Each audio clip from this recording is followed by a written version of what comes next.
Ռայկոմի քարտուղարը կանչեց, ասավ քեզ դպրոցից պետք է վերցնեմ։ Որ իրեն Խաչատրյանն էր։ Ասավ նշանակել եմ Գյուղսովետի նախագահ։ Ումը նշանակել ենք այդ գործը պրավալի են տվել։ Ասինքն Խաչատրյան չեմ համաձայնվի։ Ասավ գնամ մտածի վաղը պարզական տոմսով կներկանաք ինձ։ Դե պարզ է, էլի կոմունիստ եմ։ Ասի համաձայն եմ ինքեր Խաչատրյան։ Մի պայմանը որ քանի տարի այդ 4 գյուղերի նախագահ որ կլինեմ, օրգանից մարդ չմտնի, ասա ոչ թե։ Հաս օրգանից, ՈԲԽՍ-ից իմ այդ գյուղերը մարդ չմտնի։ Այդ ասա այնպես առաջարկություն ես անում։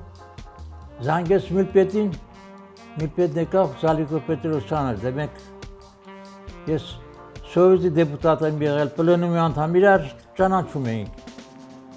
Ասավ Ավետիսյանի նշանակում եմ Մրգանուշի Գյուղսովետի նախագահ։ Քանի տարի այնտեղ նախագահ կլինի, օրգանից մարդ չէ, ասավ ոնց կլինի Խաչատրյան։ Ասավ մարդ չգնա վերջ եւ իրոք 15 տարվա մեջ ամբողջ շինարարությունը կատարվեց իմ ժամանակ։ Դե ժամանակ վերում էին, ցեմենտ էին թափում, շիշ էին թափում, կատանկա, զանգում էին ՈԲԽՍ-ն,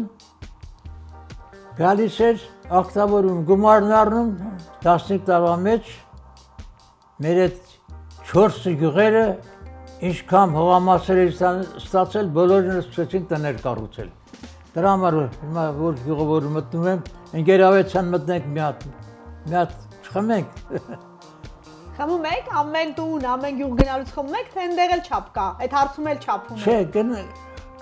բոլորի չէ, բայց մեկ Վարոս պապ, որ գյուղապետ էի, Գյուղսովետի նախագահ էիք, 4 գյուղը ձեր ձեռքի տակ, ամեն ինչ դուք էիք ղեկավարում, այդ տարին չհարստացաք, ոնց որ սովորաբար հարստանում են։ Չէ, ոչ մի 15 տարվա մեջ մոտ 5000 բնակչություն էր, ոչ մի կոպեկ ես աստ չեմ ունեցել, ես եղել եմ մանկավարժ ոգով եմ էլ գյուղական սովետը ղեկավարել, ազիվ եմ եղել, կարող էի միլիոններ աշխատել, հնարավոր էր, ջուր քաշել էր, գազ քաշել էր, լույսը սաղ գումար էր, բայց ես այդ բանին չեմ հետևել, փառք ասել, տեսնում եք էլ այդ։ Ես մի տուն ունեք։ Հա, ես հորս սարքազներ, եմ կողմիններ ես եմ սարքել, Գյուղսովետի նախագահության ժամանակ, էդ է եղել, հնարավորություն կար, պետությունից էլ ես կարող եմ շատ գումար ուտել, օրինակ, Ֆին բաժնիվարի չեն գեր Արսենյան ողորում իրեն, դե տարվա վերջին բուջեները որ գումար էր մնում, կանչում էր ասում էր այդ բուջեն պետք է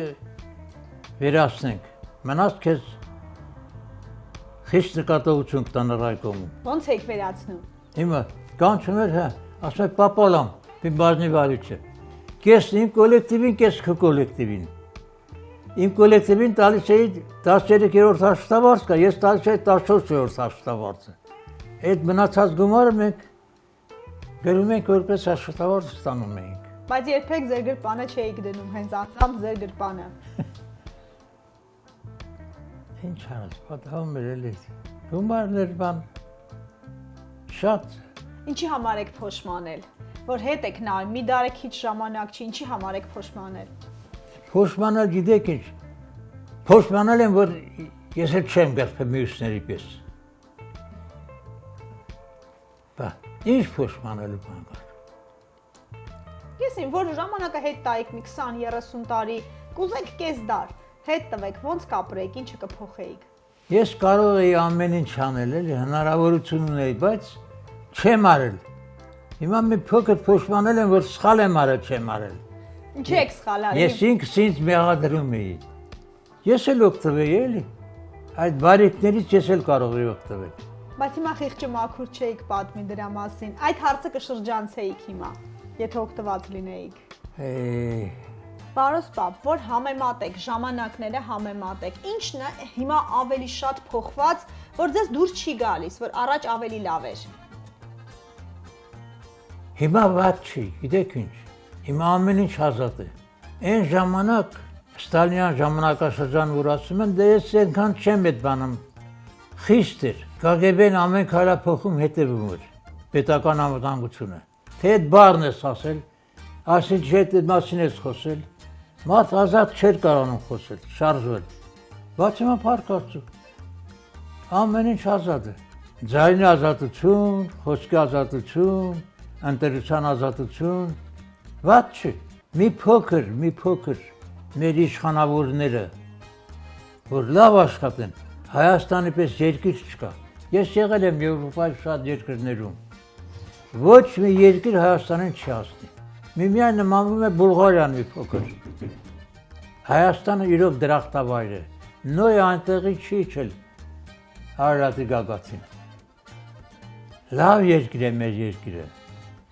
Ամեն ինչով հարուստ է։ Մարդկանցով հարուստ է։ Խելոք մարդկանցով հարուստ երկիր է, բայց մի փոքր Որ ասում եք լավ ղեկավարել, ինչ նկատի ունեք, լավ ղեկավարելը ինչ է։ Լավ ղեկավարելը ժողովրդի պահանջը կատարելն է։ Ղեկավարը այն խոսքը, որ ժողովուրդը ուղղում է ղեկավարին, պետք է կատարվի, գետին չընկնի։ Հարգելի իշխանավորները պետք է ձգտեն մեր այդ կադրերը Հայաստանից դուրս չթողնեն գնալ։ Մեր յուղից 3-4 հոգի գնացել են Ամերիկա, հետ չեկան։ Տխրում եք այդ փաստից։ Ինչ է։ Պետք է պահել։ Չեն պահում, այդ տեսանկյունից մեր կառավարությունը ոչինչ անել չի կարող։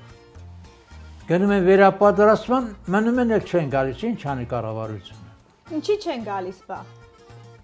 Ինչի չեն գալիս, այո։ Որտեվ այն հնարավորությունները չկա, ինչ որ ընդեղ կա։ Օրինակ Թորանս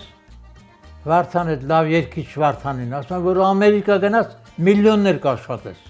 Հենց այ երկում։ Բայց պետք չի դա։ Այդտեղից պետք է տան մեջ մնա եւ երկի։ Աշխատել եմ մանկավարժ, 15 տարի աշխատել եմ գյուղական սովետի գործկոմի նախագահ, 4 գյուղերի, շփվել եմ 5000 բնակիչների հետ, շատ բարի եմ եղել ամենակարևորը, չարմիտ չեմ ունեցել։ Բարի եմ, որ ես 102 տարեկան եմ ապրում, բարիությունն է ինձ պահում, ով չար սիրտ ունի, նա երկար ապրել չի կարող։ Դրա համար ես ռադիոլսողներին հայտնում եմ, որ բարի եղեք բոլորի նկատմամբ, շրջապատի նկատմամբ, ընտանիքի նկատմամբ, երեխաների նկատմամբ, բարիությունը լավ բան է։ Վարուս պապ, եթե մեկը քեզ վատություն արեց, մեկը քեզ նեղացրեց, էլի բարի լինեի։ Բարիություն եմ արել ես։ Արել եմ։ Ինչ շատ վատություններ են արել, բայց որ դարձա Յուղսովիցի նախագահ, այդ նույն մարդկանց ես բարիություն եմ արել, օգնել եմ ամեն ինչով։ Եվ ներողամիտ եք եղել։ Այո, պետք է լինել ներողամիտ, պետք է, դա շատ կարևոր բան է։